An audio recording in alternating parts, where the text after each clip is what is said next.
Hi everyone, my name is Peter Cecily, and in this video I'm going to be telling you about the top reasons why Canada IRCC deny visa applications and also study permit application in Canada. So if you're planning to apply for study permit, or if you've applied for study permit, this is the right video for you just to understand why visas get denied. And in case you're planning to apply, it's important to address all of these factors, so that you don't risk the chances of your visa getting denied. So whatever I'm going to be mentioning now, if you try to address them, you increase your chances of your visa getting approved. Are you ready? Okay, let's start. Number one of the major reasons why they deny study permit or visa application is your study plan. There has to be a logical progression of your studies, right? Or the course that you plan to study. Let me give an example. For example, when I was applying, I did my bachelor's in biochemistry, and I just graduated maybe within 2 years of finishing my bachelor's. Then I was applying for master's program in biochemistry. That makes sense. The timing is right, so that makes sense. So if, let's say, I did a master's in biochemistry, and then I want to apply for another diploma program in, let's say, something like information technology, and I don't have work experience as an IT personnel. How are you going to convince them that you're leaving this field and going to the other one? So there has to be that logical choice of a course, right? I know somebody that I did application for.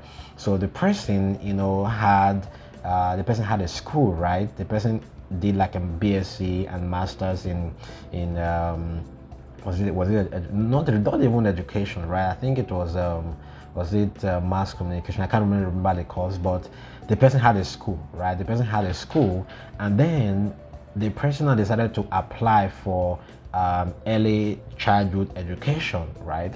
This was very timely, and the person had a Montessori, which is like a school for kindergarten, and for elementary school. So having that choice of course was very important, because you can defend, right? Oh, I'm applying for this course because I already have a school, and I want to go and learn more in Canada, also learn about the Canadian educational system, so that when I'm done, I can come back to my school and implement some of those things that I'm learning.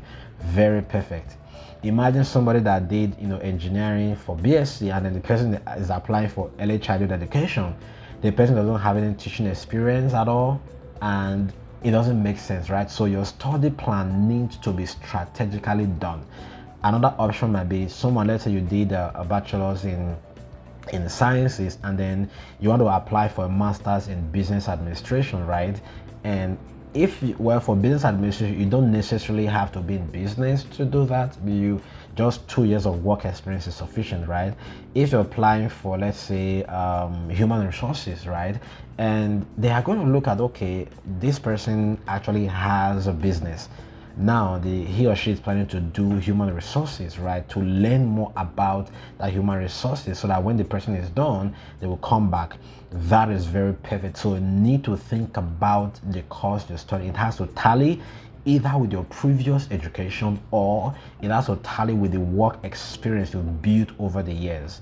That is the first thing. So if this doesn't tally, they are going to deny it. They will now say based on the purpose of study, right? Then the second reason why they get to deny visa is when the proof of funds is not really very convincing, right?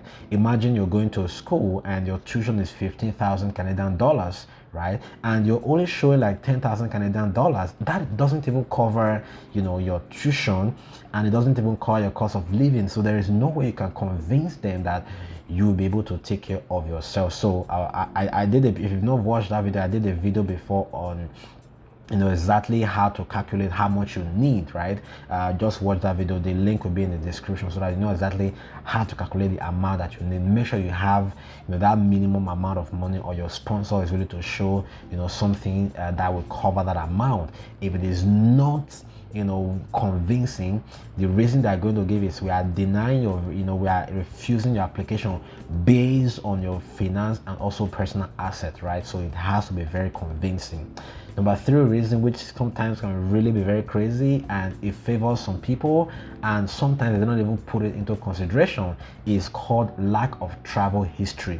You know, they want you to have traveled to some other countries. You know, sometimes to me this is not, you know, well, they see reasons with it, because if you've traveled to, let's say, UK and you came back, if you apply for Canada, there's, okay, this person went to another country and came back, you know, and so which means that if they're applying for Canada, they are still going to come back when they are done with their program.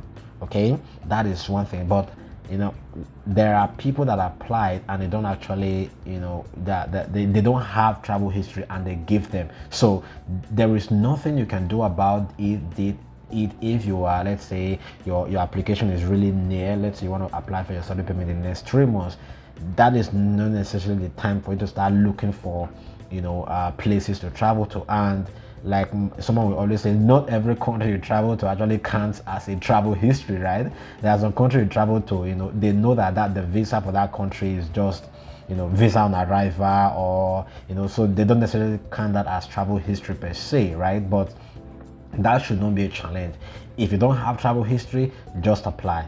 Okay, and if you have travel history, include it. If you want to apply for Canada in the next 2 years and you have the opportunity of maybe visiting the UK, going for a visit in Canada, in the United States, you know, any other country in Europe, if you get visiting there, it's fine. It's going to improve your chances. But there are lots of people that I've seen that even with good travel history, they still get denied them, right? So, but if you have it, you know, fine. If you have opportunity to build it, you also try to build it. Then the fourth reason why they deny visa and student permit application is lack of family ties to lack of family ties to your home country. So basically what that means is, let's say you're applying for, you apply for yourself, for your wife, everybody's, and your children, everybody, you're all applying together, and there is really nothing that is back home that is going to pull you back, you know, and, or, you know, motivate you to go back to your country after you're done studying, right? So some things you can show as home tie can be proof of employment. Let's say you're working in a company, they give you study leave, right? You can show that when you're done with this program, you're going to go back to the company, back in your home country, to continue working. That is a good way to address that. And then another thing can be, you know, let's say you are having a business, you have a business, right? So you can use that as a home tie to show that when you are done with your study, you're going to go back to your home country to face your business. Excellent. Another thing you can also use to address this is, if you're, let's say, as a man or the woman, you're applying a loan, and then your family, let's say your wife or your children, they are back in your home country. That is a very good home tie to state that, you know, when you're done with the program, you're going to come back home, you know, to actually stay with your family. So you need to show that because they want to see it. Okay, that is one thing. Then another reason why they also get to deny visa is, you know, some of the documentations that they provide. If it don't just add up, you know, they can refuse, you know, your application as well. So the documents that you are providing, you know, the documents you are providing really need to, you know, match with your experience and the things that you're saying. Okay, and another reason, that's number 5 now, if you are not employed in your home country, especially for older students, let's say somebody is like 30 years old, right, and you are applying, you don't have a business and you are not employed, it's not so good.